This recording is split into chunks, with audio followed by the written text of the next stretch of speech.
Hey everyone, in this video we'll be showing you how to create a saved posts collection on Instagram for Android. Saved posts collections are a great way to organize and keep track of posts that you want to revisit later. Here are the steps. First, open the Instagram app and log into your account. Once you're on the home screen, tap on your profile picture down below. Next, hey everyone, in this video we'll be showing you how to create a saved posts collection on Instagram for Android.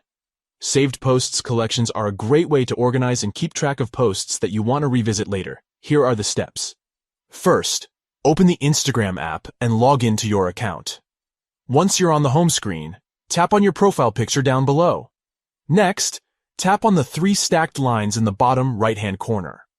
This will take you to your profile settings. From there, choose Saved. This will take you to a page where you can see all of your saved posts.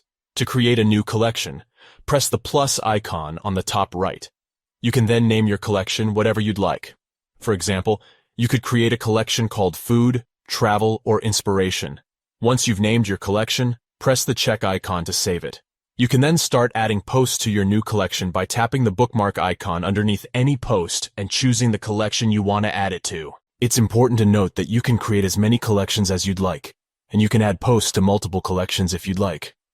Creating a saved post collection on Instagram for Android is a great way to keep track of posts that you want to revisit later. We recommend organizing your collections by topic or theme to make it easier to find what you're looking for. And that's all there is to it. Creating a saved post collection on Instagram for Android is quick and easy, and can help you stay organized on the platform. Thanks for watching, and we hope you found this video helpful. Don't forget to subscribe to our channel for more tips and tutorials on using Instagram and other social media apps.